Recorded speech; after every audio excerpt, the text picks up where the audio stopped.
ನಾವಿವತ್ತು super tasty ಮಜ್ಜಿಗೆ ಸಾಂಬಾರು ಹೆಂಗೆ ಮಾಡೋದು ಹಳ್ಳಿ ಸ್ಟೈಲಲ್ಲಿ ಅಂತ ನಾವು ನೋಡೋಣ ಬನ್ನಿ. ಮೊದಲಿಗೆ ಇಲ್ಲಿ ನಾಟಿ ಬದನೆಕಾಯಿ ಮತ್ತು ದಂಟಿನ ಸೊಪ್ಪಲ್ಲಿರುವಂಥ ದಂಟನ್ನು ತಗೊಂಡು ನಾವು ಹಚ್ಕೋಬೇಕು ಸಣ್ಣದಾಗಿ.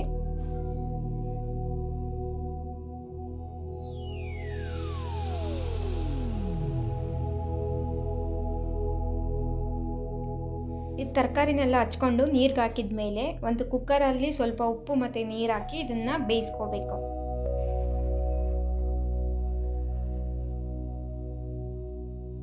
ಈ ಸಾಂಬಾರ್ಗೆ ಅಲಸಂದೆ ಕಾಳು, ಅವರೆಕಾಳು, ಹುರುಳಿಕಾಳು ಯಾವ್ದು ಹಾಕಿದ್ರೂ ಚೆನ್ನಾಗಿರುತ್ತೆ. ಆದರೆ ನನಗೆ ಪರ್ಸ್ನಲಿ ಅಲಸಂದೆ ಕಾಳು ಅಂದರೆ ತುಂಬ ಇಷ್ಟ ಆಗುತ್ತೆ. ಅದಕ್ಕೆ ನಾನು ಅಲಸಂದೆ ಕಾಳನ್ನ ಪ್ರಿಫರ್ ಮಾಡ್ತಾ ಇದ್ದೀನಿ. ಅಲಸಂದೆ ಕಾಳನ್ನ ಸ್ವಲ್ಪ ಕಲರ್ ಚೇಂಜ್ ಆಗೋವರೆಗೂ ಹುರ್ಕೋಬೇಕು. ಜೊತೆಗೆ ಒಂದು ಅರ್ಧ ಈರುಳ್ಳಿ, ಒಂದು 4 ಕೆಸಲು ಬೆಳ್ಳುಳ್ಳಿ ಇದನ್ನು ಎಣ್ಣೆ ಹಾಕದೆ ಹಾಗೆ ಹುರ್ಕೋಬೇಕು. ನಾನಿಲ್ಲಿ ಗಟ್ಟಿ ಮೊಸರನ್ನ ತೊಗೊಂಡು ಅಂದರೆ ಮಜ್ಜಿಗೆ ಕಡೆಯೋದನ್ನು ತೊಗೊಂಡು ನಾನು ಕಡಿತಾ ಇದ್ದೀನಿ. ಯಾರಿಗೆ ಇದರಲ್ಲಿ ತಿರುವುದಕ್ಕೆ ಇಷ್ಟ ಇಲ್ವೋ ಅಂಥವರು ಒಂದು ವಾಟರ್ ಬಾಟ್ಲಿಗೆ ನೀರು ಮತ್ತು ಇದನ್ನು ಹಾಕ್ಕೊಂಡು ಚೆನ್ನಾಗಿ ಒಂದು ಸ್ವಲ್ಪ ಹೊತ್ತಿಗೆ ಕುದಿಸಿದ್ರೆ ಮಜ್ಜಿಗೆ ರೆಡಿ ಆಗುತ್ತೆ. ನಾನು ಇದರಿಂದ ಬೆಣ್ಣೆನೇನು ಸಪ್ರೇಟ್ ಮಾಡ್ತಾಯಿಲ್ಲ, ಹಾಗಾಗಿ ನಾನು ಇದರಲ್ಲೇ ಕಡ್ಕೊಂಡು ಮಾಡ್ಕೊತಾ ಇದ್ದೇನೆ.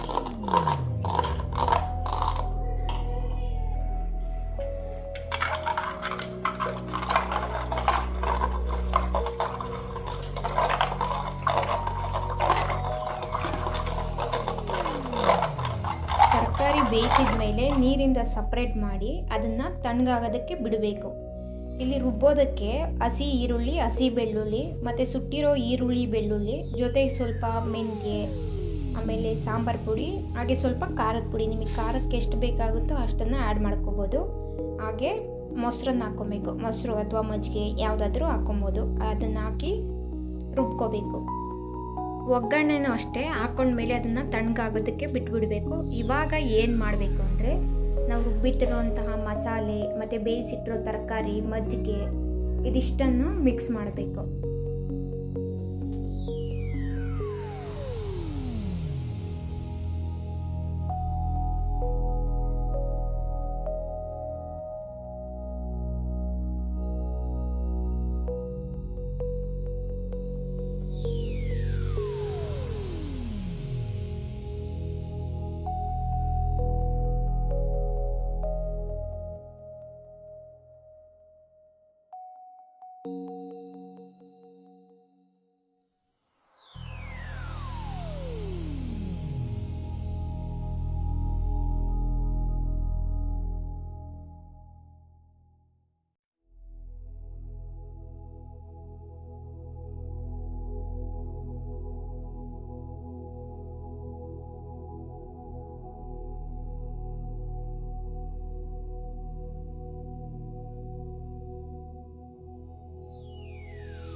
ಹುರಿದಿರೋ ಕಾಳನ್ನ ನೀವು ಇವಾಗ ಬೇಕಾದರೂ ಸೇರಿಸ್ಕೋಬೋದು, ಅಥವಾ ಅದು ಮಳ್ತಾ ಇರುತ್ತಲ್ಲ ಆವಾಗ ನೀವು ಸೇರಿಸ್ಕೋಬೋದು.